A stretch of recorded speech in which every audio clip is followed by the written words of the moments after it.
Back in the 90s and early 2000s, platforming mascots were at their all-time high. Mario, Sonic, Crash, Spyro, and Banjo were just a few of the greats. Then you had characters like Ty, a character who wasn't nearly as big as the previously mentioned ones, but still managed to be pretty successful in his own right. The guy managed to get 4 games, and even to this day, there's a load of people who still look back at those games fondly.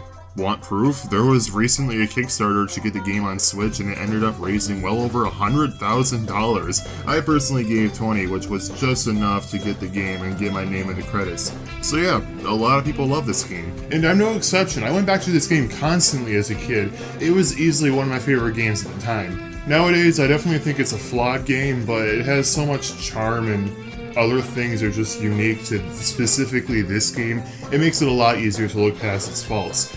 And I've been wanting to cover it for a while now, and it very recently got a port on the Nintendo Switch, so I thought now would be a good time to do it. Ty the Tasmanian Tiger was a game for the 6th generation of consoles developed by Chrome Studios, a pretty small dev team in Australia. They wanted to throw their hat in the 3D platforming ring, this time heavily basing their game off of their own country. The game takes inspiration from other 3D platformers at the time. Its design specifically has some similarities with Sonic, with the whole mono eye and double-sided mouth thing going on. I do find his two-sided mouth a lot weirder than Sonic's though, because Sonic only ever has that mouth at one side at a time, but Ty has both at all times, and it just looks weird. Like, does he have 2 mouths?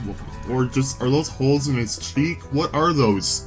Anyway, the gameplay itself is a mix between Spyro and Banjo-Kazooie. The structure itself is that of Banjo, but some of the more semi-linear level design and glide move reminds me a lot of Spyro, because of course it does. A lot of things do that, in case you haven't noticed. However, these inspirations didn't stop them from making the commercial about Ty killing Crash, Spyro, and Sonic in cold blood. I need commercials to do this again. They are so fun. For this video, I'm covering the remaster that's available on the Nintendo Switch. This remaster actually has been available on Steam since 2016, but it wasn't until recently it came to other platforms, with the Switch version being out now, and the PS4 and Xbox One versions coming at a later date. This game runs at 1080p and 60 FPS, and it actually was already widescreen, so that's not new, but whatever, it still looks nice. This remaster also has a lot of improvements with the graphics and other additions, which I'll get into later. But for now, review, go now. This is my attempt at using a transition that's not let's get into the video. Yeah, expertly done, I know. The game begins with an intense chase scene with Ty, but it's quickly revealed that it was actually just a game of tag he was playing with some kid. He falls down a hole and instantly meets this ghost called the Bunyip Elder, who tells him of the story of a group of Tasmanian tigers thwarting the plans of a villain named Boss Cass, who is apparently not an ostrich, but a cassowary? My stupid American brain would have been blown if he just told me that like 2 years ago. Anyway, Boss Cass is about to steal the 5 talismans. These will give him powers of some kind. I don't know, I don't even think it's explained, to be honest. Thankfully, the Tasmanian tigers were able to knock the talismans into a portal, scattering them somewhere, unfortunately along with the heroes, forcing them to be lost somewhere. After this flashback is over, Ty sees the markings in the cave wall and somehow knows that they're his parents, so now it's Ty's mission to stop Boss Cass and save his parents. The plot is kinda dumb, and believe me, it gets dumber, but I like it. Like, I love how quickly Ty just believes this glowing old man, or how he knows that these vague little cave paintings are supposed to be his parents, or how about when he gets back out from the cave, Murray, who I suppose is supposed to be Ty's caretaker, immediately understands what Ty is saying and lets him go on this very life-threatening journey. Oh yeah, of course you met this Bunyan guy who told you to save these 5 magical frisbees and your parents from the evil ostrich. Why wouldn't that happen?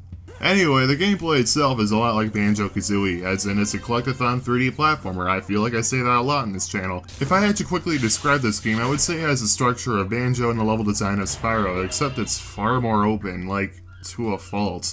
Oh, and there's Boomerangs in there too. The more linear levels, like the rainforest levels, are fine, but a ton of levels are just way too open for their own good. It's mostly just a problem in the beach and snow levels. I find other levels, while aren't completely innocent, still are much more tolerable. It's not even just the size. Many areas are somewhat maze-like or just look too samey to other areas, making getting absolutely every collectible a massive pain. If you think this ruins a game, I'd honestly understand. It seems to be the main reason why a ton of people think this game is mediocre. but personally, I feel like there are other aspects that make up for it, mainly being how ridiculously Australian this game is. The game world takes many notable areas from Australia, including the outback, the Great Barrier Reef, the rainforest, and even wildfires. The main character himself is based off an extinct animal native to Australia, the Tasmanian tiger. The name is a little misleading because they're apparently not actually tigers, so I don't know what's up with that name. Anyway, oh, and the main character fights almost exclusively with boomerangs and speaks in Aussie slang, and it's incredible. Beauty, butler, bonza, you little ripper, grouses. This game is just drenched in Australia, and I love it. It gives the game such a unique feel and charm to it. Like, I honestly feel like it makes up for the game's faults. Like, yeah, Banjo-Kazooie is a much better designed game. I will never deny that. But does it have exploding boomerangs? I don't think so. I joke, but the boomerangs are honestly a huge reason why I enjoy this game so much. Yes, the main way you're gonna attack enemies is through your boomerangs, and I love these things. The auto aim on them is really good, and you can even glide with them. Who cares that it doesn't make sense? It's fun. And there's a ton of variety with them too. You start off with the normal boomerangs that don't have any special abilities, but as you go through the game, you unlock more stuff. The first required one is the Flamerang. It melts snow and makes Ty look really cool in darker levels. The Frosty Rang isn't as useful in combat, but it allows you to create ice platforms on water, a lot like the Ice Arrow in Majora's Mask. Then there's the Zappy Rang. But you don't get this one until the very end of the game, and its sole use is to turn on this generator, and you never use it again because it's not even useful for combat. There's an achievement for it in the Steam version. That's it. Where the fun truly is would be with the bonus boomerangs you get from getting enough golden cogs. These ones aren't ever required, but can still be really fun and even useful to use. There's the multi-rang, a boomerang that allows you to throw a ridiculous amount at once at the cost of range. And then there's the opposite, the zoomerang. This one allows you to throw your boomerang really far, but it also takes ages to get back to you. My favorite is definitely the Kaboomerang. Expertly crafted puns aside, this one is just amazing in combat. You can basically kamikaze enemies and beat them without a single scratch on you every time, and the radius on this is huge. Like, it is kind of broken to be honest, but you also get very late in the game, so, you know, I guess it's not too broken. I don't know, this kind of makes me wish there was like a New Game Plus mode in this game so I can play the entire game with a Kaboomerang. I would be so down for that. Not all boomerangs are created equally, however. The Infrarang just shows you where hidden boxes are once you go in first person mode, and most people won't care about these things because they don't count towards 100% completion, and they only give you concept art. I don't even care about them. And I 100% everything on this channel, even at the cost of my own health. Jesus Christ, I will never forgive you, Canary Mary. At least that has a use though, because there's also the Chronorang. This one slows down enemies. Why would you ever use this when the alternative for every other rang is just killing them? That is, like, objectively better. Thankfully, most of these are a lot of fun to use either way and make the game for me. A nice thing that this remaster added is a selection wheel for the boomerangs. The original forced you to just cycle through them, and that was a lot more clunky. Oh, and a small thing, but I really love the satisfying sound effects. They are so good. Oh, and completely off topic, but I also really love how over-exaggerated the wood stepping sound effect is. It was unfortunately toned down in the remaster, and that made me sad. Anyway, aside from the boomerangs, you can also bite. This is used as a stronger attack, breaking through shields or other materials that Ty couldn't break otherwise. You can also chain these in the air, basically being the homing attack from 3D Sonic. You can also hold down the bite button for this Goku-ish super powerful bite, assuming you've collected at least 100 opals, I mean.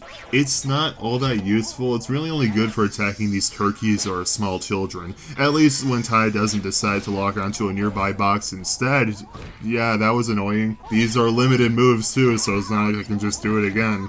So yeah, those are the basic moves. If it wasn't for the boomerangs, I'd say the moveset is a bit too basic, but they are there, so I won't. Thankfully, the controls are actually pretty good. Ty's movement is really tight, and he can also hoist himself up with boomerangs on platforms, so there's a little forgiveness in platforming for reasons aside from the gliding. And even his swimming controls are actually really great. He moves so fast in the water, almost like a dolphin.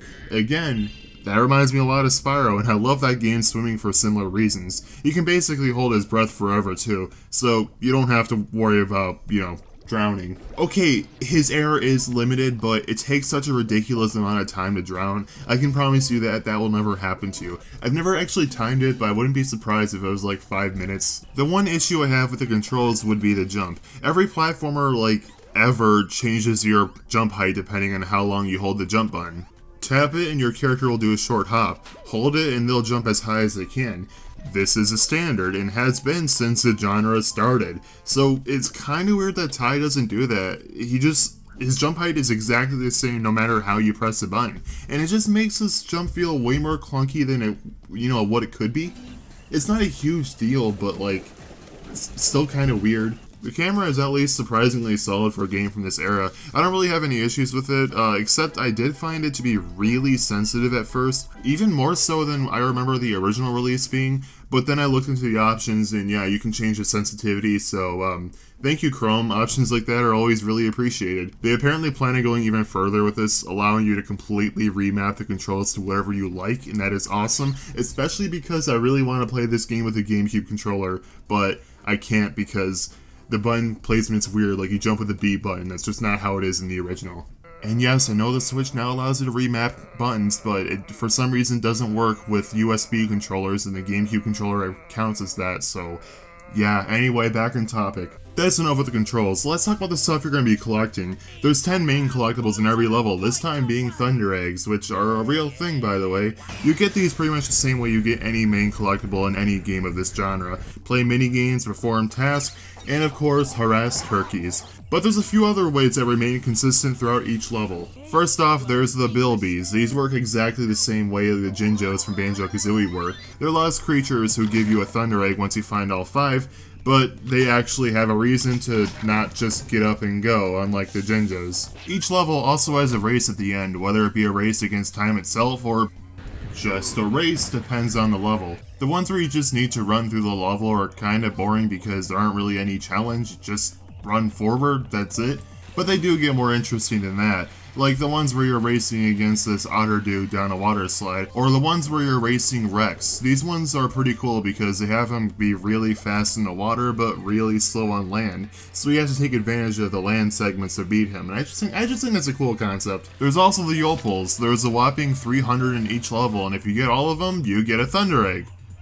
Don't do this! As I said before, there's a lot of problems with the basic level design in this game, and I do believe it isn't a massive issue if you're just running through the levels, getting what you can, but the opals require you to really be thorough, and it is so easy to just miss a single opal and spend hours looking for it, which is a thing I did several times in this playthrough. Seriously, do not go for these Thunder Eggs. The amount of time and work you need to do isn't worth the reward. I only did it because I was going for 100%. There's also 10 golden cogs in each level. Get 15 and you get one of the extra boomerangs I was talking about earlier. They're just hidden in levels, no need to do any challenges or whatever to beat them. I mean, I guess platforming challenges, but you know what I mean. These obviously aren't required at all to beat the game, but considering how fun and useful the extra boomerangs can be, I still say they're very much worth getting. Oh yeah, there's also picnic baskets. These contain either magnets that'll attract opals or slices of pie that can refill your health. I was planning on skipping talking about these because I don't feel like they're significant enough, but then I learned you can hit fireflies with a boomerang and it can spawn picnic baskets. I had no idea that was a thing for basically my whole life until like a month ago, and it blew my mind, so I'm sharing it with you guys. The actual levels we're doing this stuff in are mixed, as I made clear before. Most levels are fine. I mostly just find the beach and snow levels are the only really guilty ones. Every other one I think is fine. Not necessarily, completely innocent, but still fine. The rainforest levels are easily the most free of this issue since they're actually pretty linear, but if you happen to miss something on the way, you're gonna have to retread a lot of the same areas, which is kinda annoying. They also have these water slide sections which are fun, but they also split into multiple pathways, and that sucks if you're trying to get every opal, because that just means you're going to have to go through the water slide multiple times, and that is dumb. And that's not even just a problem with the first one, that's also a problem with the second rainforest level. Oh yeah, that's another thing this game does. It reuses level themes, but they do things to differentiate them at least. Like the second rainforest level has you following Lenny the lyrebird. A lyrebird? who is a liar. So basically he does things to mislead you on your way to the end of the level. This sounds like it could be interesting, but it all boils down to doing the opposite of what he says. Like, he literally just says, don't go forward at one point. Other levels do a better job of making the reused level themes feel different. Like there's 2 snow levels, one being Snow Worries, a level where you scale a mountain that eventually leads into a sawmill that you have to platform through, and the other one, Beyond the Black Stump, which is a forest fire level, which is oddly a thing I don't see in a lot of games. Both the beach levels are different enough. The first one, Shipwrecks, is a somewhat linear stage leading off to a giant spiral mountain, but the second one, Rex Marks the Spot, is way more open and has a treasure hunt. Oh yeah, and it's garbage. I mentioned a few levels are too big and empty for their own good, but I don't straight up dislike those stages. This is the one very strong exception. This level is so ridiculously massive and every island looks the same. If you happen to miss one opal, be prepared to spend hours exploring every island and still somehow miss it. Because that seems to happen to me every playthrough. It is so easy to miss something here and spend hours trying to find it because they just did a bad job making anything stand out at all. The one positive I can give this stage is it has a treasure hunt where it gives you hints on where the next location is, but the problem with it is they straight up show you where the next location is, and if that wasn't enough, there's a trail of opals leading you to the next spot, so it's at least a fun idea. Thankfully, this is the one level I would actually say is bad. There are other levels that are still very flawed, but I still enjoy them overall. This one, no, it can die in a fire. The other levels do actually have more unique themes to them, like the level Outback Safari. This one takes place in the Outback. Surprising, I know, and Ty hops on the back of a giant bull who happens to be the first boss, and that's just kind of a cool idea. And then he just starts rampaging through everything. This level is crazy fun, and I want more things like this in video games. Mario Odyssey would have been so much better if it allowed me to capture a T-Rex and destroy Peach's castle. That would have been incredible.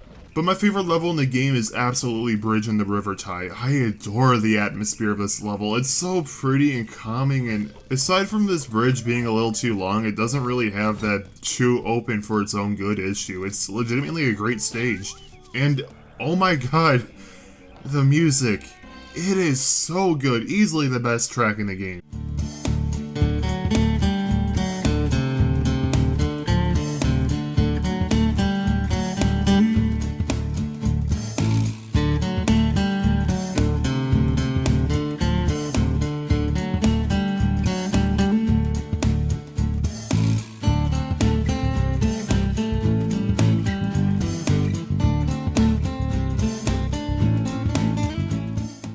The music in this game overall is surprisingly great. Almost every level is pretty hummable, actually.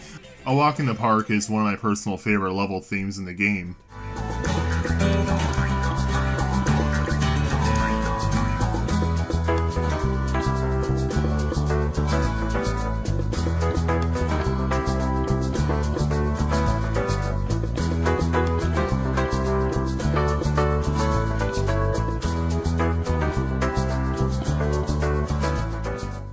Oh man, the main theme is amazingly catchy, and it goes beautifully well with the title screen. I love the title screen in this game so much.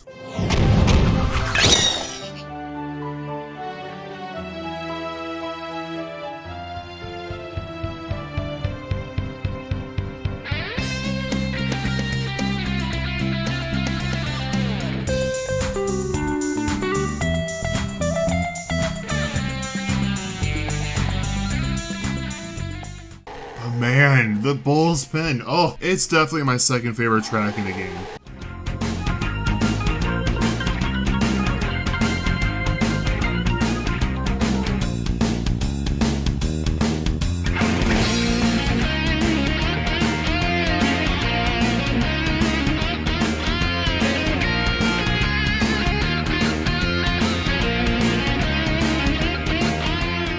The graphics are alright, they're better looking games in this generation definitely, but considering the low budget they probably had, I think they did a good job. This remaster did a lot of things to make this game look a lot better. Denser foliage, more colorful textures, water reflections, better lighting, but it's not all perfect. I found the better lighting to actually be a hindrance in Outback Safari because the sun kept on getting in the way of my vision. So that was annoying. The performance could also be a lot better. It's not horrible, but I definitely expected more from a remaster of a game that came out almost 20 years ago. It's probably not as noticeable for you guys because I recorded in 30, but certain levels tanked hard in certain areas. I found areas with a lot of plant life to be the worst, especially this area in Liar Liar Pants on Fire. This is the Switch version, so I'd assume the PS4 and Xbox One versions would run a lot better. You know what? No. The real problem with this remaster is Chrome Studios' splash screen isn't nearly as cool. Like, what the heck? What happened here?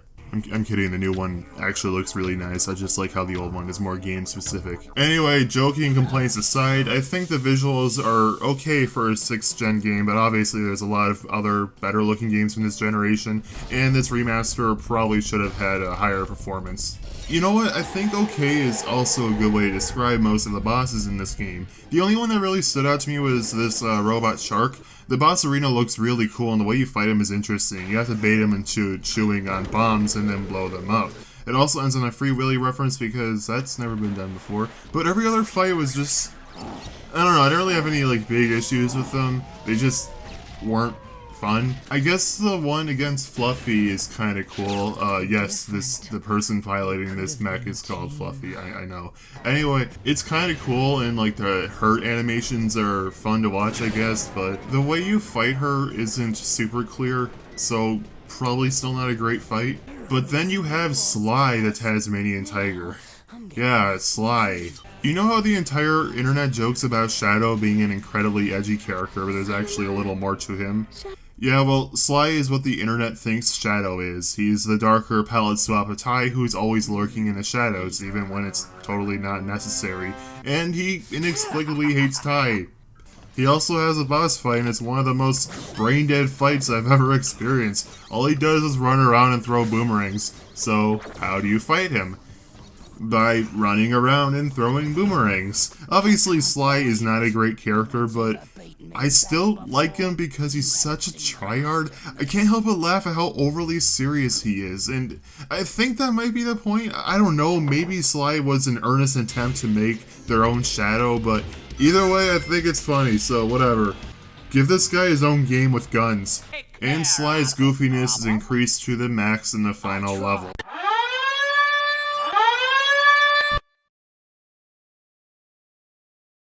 The final area is Cass's Pass, a very dangerous pathway full of hazards like crocodiles, flamethrowers, and yes, even ninjas. The enemies here are no threat at all if you have the Boomerang because, yeah. Eventually you get into Boss Cass's lair, which gives you some very strong James Bond vibes, and you fight Not Rouge the Bat and meet up with Sly shortly after. A very brief cutscene only fight ensues and causes Sly to fall off the bridge and into the magma. But Tai saves him at the last second, and Sly runs off in what I guess is utter confusion. Then the final boss happens, and it's kinda cool. Gameplay-wise, it's nothing special. All you do is freeze the flamethrowers on top of this giant robot, then chomp at them to destroy them, and go inside the robot to destroy these, light bar things. I don't know what they are.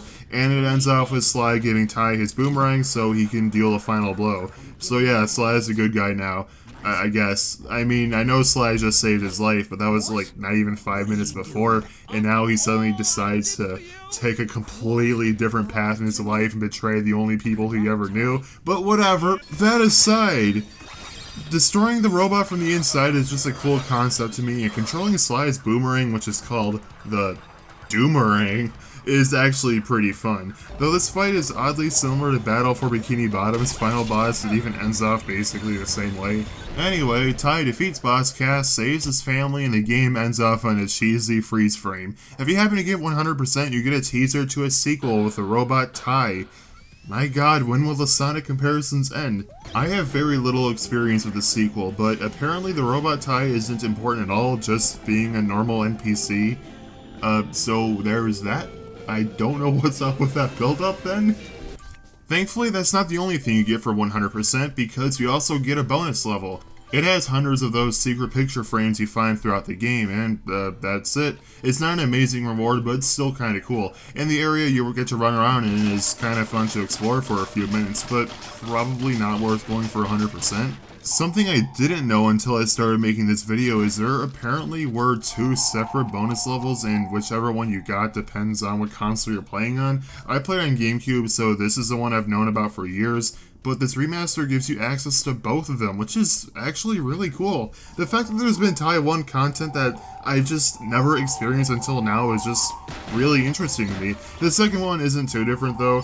The actual terrain itself is the same, but the platform arrangement and time of day is different. Still really great at finally being able to experience it. And I like how Chrome is trying to make this a more complete version of the game. I don't even think the Steam release had this originally because I played that version a while ago and I didn't see it. Though I guess it's more than 100% possible I was an idiot and I just missed the second portal. Honestly, thinking back, that's probably what happened.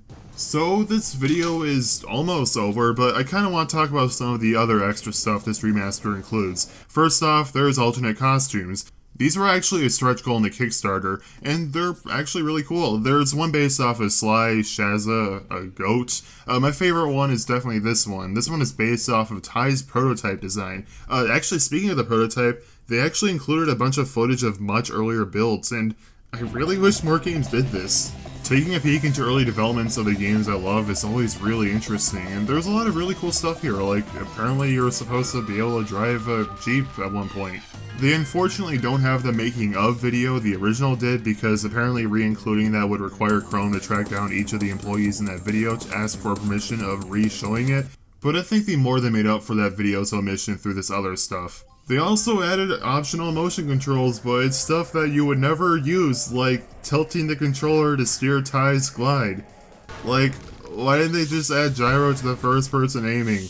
That would have been, like, way better and made way more sense and actually have a use. But it's really not a huge deal, I guess, because it's not like you need to aim in the first person a lot. It's just a weird decision. But they allowed you to use Sly's Boomerang outside of the final boss, which I think is pretty cool. There's literally no use for it, but you can do it. Oh, and there's also the backer credits, and I'm in it, like I said earlier. And if you told 6-year-old me that I would eventually be in the credits in this game, my jaw would have hit the floor pretty hard. Anyway, more interestingly, higher tier backers actually got drawings of themselves as Ty characters by the artist put in the credits. That is such a cool reward! These also confirm Sonic and Pokemon are canon within the Ty universe, and I don't know how to feel about that. So yeah, that was Ty the Tasmanian Tiger. It's a pretty flawed game, like I said, but it has so much uniqueness to it that I think if you're a fan of 3D platformers, it's worth a shot. The original release is fine, but the HD remaster is absolutely the way to go. The remaster is only available for the PC and Switch right now, but ports for the PS4 and Xbox One are on the way. The only thing is, the Switch port is double the price of the Steam version, being $30, and that is way too much. You can get a Hat in Time for that same price, which is a much better game. If you really want this game on consoles, I would probably just recommend waiting for a sale, even though I do actually really enjoy this game. Though I guess it's worth mentioning, Chrome has said whether or not the other Ty remasters come to console or even a potential Ty 5 entirely depends on how successful this release is. So maybe that's something worth keeping in mind. Either way, the video is done, and for the next one, I think it's time to finally return to the Spyro the Dragon series. I covered Spyro Reignited quite a while ago, but since then the game has gotten an update that addressed a lot of my issues, a few ports I'd love to talk about, and a few other things. So I'm going to give Spyro Reignited a second look. It's not going to be a full-on video. I already did a 40-minute long one. I don't need to do that again. But it will be, like, I guess, a part 2. I don't know what I'm going to call it. It's going to be a different kind of video than what I'm used to, but whatever. Anyway, see you guys then. Bye.